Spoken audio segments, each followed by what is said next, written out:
Seka, what do you use for hard guild boss? I mean, I use the same thing as normal guild boss. Like, why would you change up your team, man? It's the same shit. Yeah, but I keep dying. But it's harder, so you have to build your gear more. I guess I just want 1,200 points for the anvils.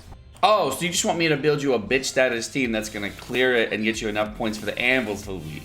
Thank you! Yo, what's going on, guys? Sekapoko here, bringing you another 7 Sins Grand Cross video. For this week, I'm going to be going over Guild Boss, and I'm going to be talking about two different things. First, we're going to be talking about how to get maximum gains on the Guild Boss, and second, what you could be doing wrong that is actually affecting your score adversely. These two things are going to be really playing a big factor into it, and of course, I will have normal guide voice, and then sprinkle it the beams for later. So, guys, without further ado, let's go jump right into it.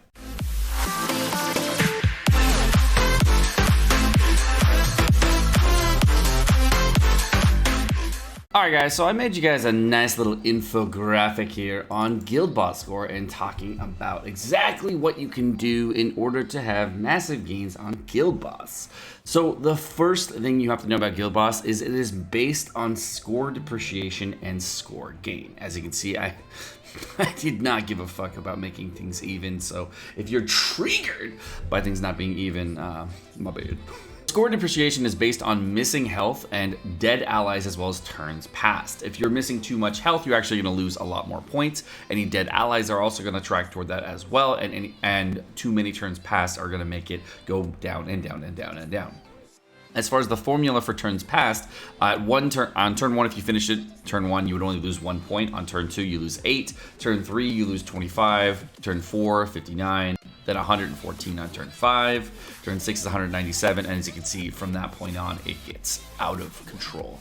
So you really want to do this before turn 7, because that's when you start losing over 100 points per turn. Any run that you're doing before turn 7 is pretty much ideal when it comes to go all the way from normal all the way through extreme.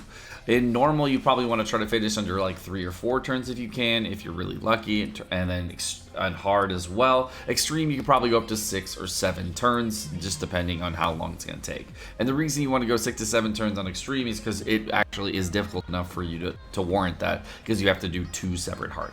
Now, to gain score in Guild Boss, there are a couple different ways. First off is using any buff or debuff skill. A buff skill originally gave you plus 8 points, but now only gives you plus 2 because of the OP strategy you used to be able to use with Arthur as well as Lizhawk. Plus 2 per buff is actually still extremely good with Arthur, because if you use a rank 2 Arthur buff, that will give your entire team 3 buffs each, which is a total of 24 points for just using a level rank 2 Arthur card. In addition to that, you're also getting 3 more points because it is a rank 2 skill, so you get a total of 27 points for using a rank 2 Arthur buff. On any debuff skill, like let's say Red Slater, if it were able to apply all the debuffs, would give you a massive amount of points as well. But unfortunately, the boss is actually immune to every type of buff that Red Slater can put on the boss, except for I think the attack skills reduction. When it comes to card rank, that also plays a factor into how much points you're going to get. Plus 1 for actually just a rank 1 card, plus 3 for a rank 2 card, plus 10 for a rank 3 card, and finally 20 points for an ultimate move. Any moving, merging or skipping a turn is actually going to give you points as well. Plus 3 points is given for moving or merging a card, and plus 5 points is given for actually skipping a turn. And skipping is when you hit the little X button on top of your screen in order to just completely skip that move.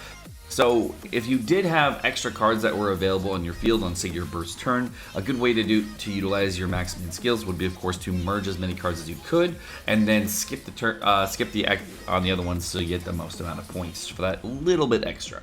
Healing as well as critical strikes is also going to give plus 5 points each, giving you a little bit more points.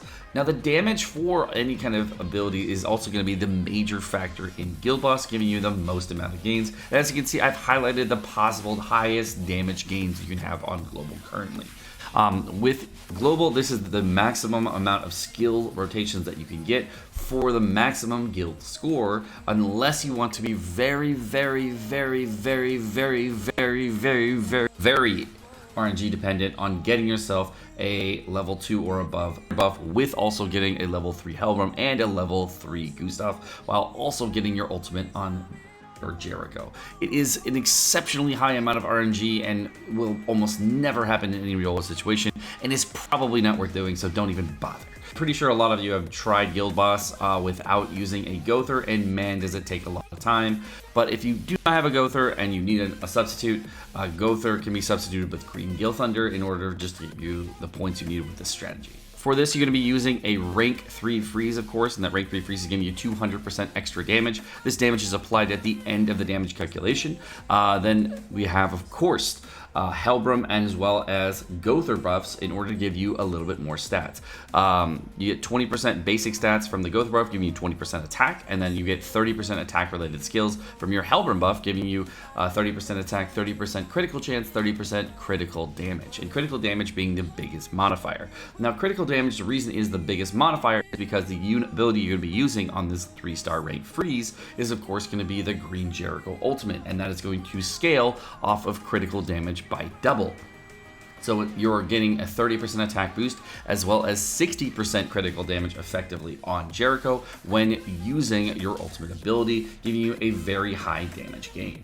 And that's why using Green Jericho is a very, very viable option when using Guild Boss. I'm pretty sure a lot of you know of this at this point from the game because it's been out for over a month now, but I figured this would be a good way for you to know everything going forward. So many people keep asking me, do I upgrade my Jericho, or do I just wait for Derriere to come out in a few months? And the answer is upgrade your Jericho. Jericho is good for more than one thing. She's a good support unit for Bond. She's a good support unit for other units in the game. And overall, she's one of the highest attack supports that you can actually get. And she's very easy to have a max ultimate. The only problem with Jericho is she has a very low amount of HP. But if you're looking for high damage gains in PvE, she's actually an exceptional support to use for a lot of different teams. Guys, we've teed up for this moment. We have the boofs. We has the boofs. I am ready. 1, 2, 3, 4. This is that moment where you're like, please fucking crit, girl. Please fucking crit. Yes, I crit! Let's go. Nice, nice, nice, nice. How much we get? 868. That's good. That's not bad. I'll take 868. You know, honestly, you can do way more damage than that if you put on full crit damage here, and I cannot be fucked. So my Gustav is still alive. We have every buff in the game, and Helbram died, so fingers crossed on big damage. Hopefully it's still Gugu points, even though someone died. Hopefully. We'll see. I don't know. Well, blammo. Another 1.27 million on hard. Nice. Do we get good points? I don't know. We'll see. We'll see. We'll see. Decent points? Like at least 800, maybe. We'll see. I don't know. 800. All right, cool. I'm down. We're done for the week. Easy clap. Easy clap. I don't care if someone died. We got 860 points. Someone died. No big deal. It's not a... It is now for part of the age-old meme on this channel, and for all of the people that are going to go into the comment section and say, hey Seka, what gear you got on Jericho? I need all of you people that are paying attention to this section of the video to say, watch the VWIDEO. So if you're wondering what gear I have on Jericho, it's attack and defense with a bitch status rolled bracer and a kind of rolled and a pretty good rolled ring that I got on Jericho. Hey Seka, what was your ult level? I think it was 3-6 when I recorded this, because I think I got 4-6 like the day after. There you go, guys. There's my Guild Boss wins for the week. We got 880 points there and 868 over there. Obviously, my guild is full of fucking tryhard lovers. And I am a bitch in comparison to these motherfuckers out here. Obviously, they are big hoylin and super good at this game because I'm a bitch and I cannot even be fucked. But if only I was better. If only I was better. All right, guys. So we're going to do the alternate strategy. And hopefully we crit. Oh, God, I hope we crit. Oh, God, I hope we crit. Okay. First on the rocket docket, we're going to be using a lot. And a lot is unit ability right here. For her 3-star ability, this is going to reduce the critical resistance as well as critical defense of the enemy by 50%. Okay? That's step 1. My Derriere has critical... Anyways, Derriere only with a 28% critical chance here. God, I hope what was it? 31,000 buffs right here. Okay. Her passive ability, every ability that you use increases the critical damage that you deal. So currently, we are at 147% critical damage, it says there. We're gonna get another 30% here from Yeast in My Balls. And Yeast in My Balls, by the way, is gonna do 30% attack related stats to everybody on the team, which is awesome. It's basically Helper buff. And then finally, we're gonna use an amplified buff with Darieri, and hopefully we bop this dude. And the thing is, Dari is like 693, so it's like level 2. Hopefully we did actually crit, even though I don't have crit chance food on. Maybe I have coin food on. Maybe my food just fell off. I don't know. There's the crit. Okay. Come on, Darieri. Actually crit. I believe in you. Yeah! That's what you do. Okay, so next time we need some C damage food and some C damage shit, because we were running this with fucking attack defense gear. But that's how you do that in the alternate strategy. The highest I've seen is like 3.7. Let's see if we can do it a little better.